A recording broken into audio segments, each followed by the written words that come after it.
इंसान मरेगा, मानवता मरेगी और उसको जिंदा रखना है, उसको बचाना है और हमको आगे बढ़ना है तो हमें तथागत के बताए रास्ते पर चलना होगा, उनको स्वीकार करना होगा। और मेरे को बहुत अच्छा लग रहा है। I am very happy.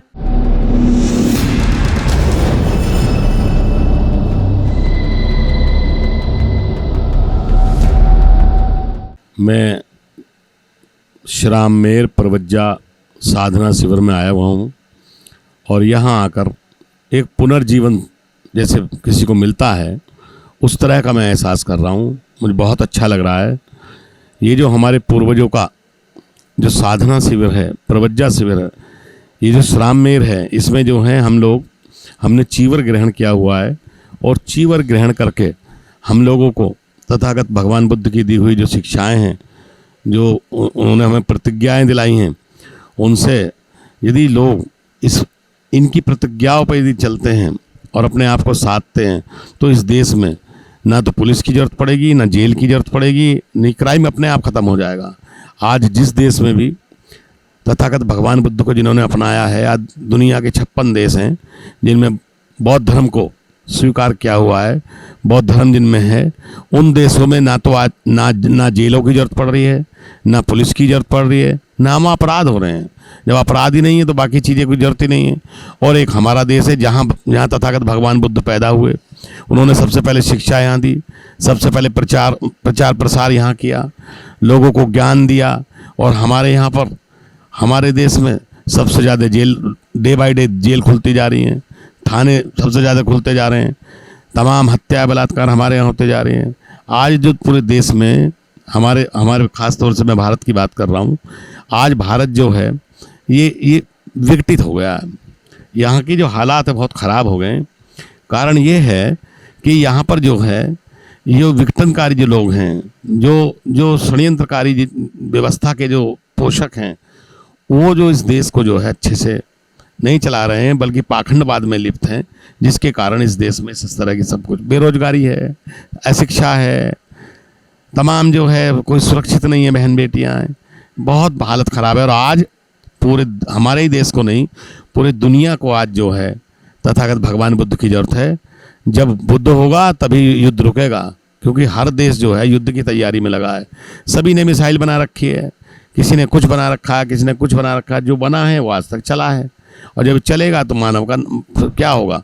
मानव को नुकसान होगा, इंसान मरेगा, मानवता मरेगी और उसको जिंदा रखना है, उसको बचाना है और हमको आगे बढ़ना है तो हमें तथागत के बताए रास्ते पर चलना होगा, उनको स्वीकार करना होगा। और मेरे को बहुत अच्छा लग रहा है। I am very happy. इस कार्यक्रम को इस श्राम मेर प्रवज्जा साधना शिविर को आयोजित करने में माननीय राजेंद्र पाल गौतम जी ने बहुत सहयोग किया है। उनकी बड़ी इच्छा थी कि ये जो है मिशन जय भीम के माध्यम से वो एक श्राम मेर प्रवज्जा साधना शिविर का आयोजन हो और वो इतना बड़ा हो कि अब तक जो देश में कोई और इतना बड़ा श्राम मेर शिविर ना लगा हो। और ये जो आज आप देख रहे हैं, जो 500 लोगों का, जो 500 लोग जो चीवरधारी हैं, ये 500 लोगों का जो श्राम मेर प्रवज्जा साधना शिविर का जो आयोजन हुआ है, माननीय राजेंद्र पाल गौतम जी इसके लिए जो बधाई के पात्र हैं। और उनकी तो बड़ी इच्छा है, वो तो मानवता में विश्वास करने वाले व्यक्ति हैं और उन्होंने उसी बात को ध्यान में रखते हुए मिशन जय भीम के माध्यम से इसका आयोजन कराया है। और इसमें ऐसा नहीं कि दिल्ली के ही लोग हैं, इसमें दिल्ली से भी हैं, हरियाणा से भी हैं, राजस्थान से भी हैं, गुजरात से भी हैं और यूपी से भी हैं और भिन्न भिन्न कई राज्यों से लोगों को आमंत्रित किया है। वो लोग आए हैं और वो इसका बहुत लाभ उठाएंगे। मैं तो माननीय राजेंद्र पाल गौतम जी को बहुत बहुत धन्यवाद करना चाहूँगा कि उन्होंने इस प्रकार के कार्यक्रम करके, इस प्रकार के शिविर का आयोजन करके लोगों में नैतिकता को बढ़ाने का जो काम किया है, उनका जो मोरल जो उठाने का काम किया है। जब लोगों का मोरल ऊंचा होगा तो क्योंकि हम भी इसी देश में रहते हैं तो हमारे देश का भी मोरल ऊपर उठेगा। जब हमारा चरित्र अच्छा होगा तो देश का भी चरित्र अच्छा होगा। जब देश का चरित्र होगा अच्छा होगा तो हम लोग जो हैं आगे चलने वाले देशों की सूची में हम आएंगे।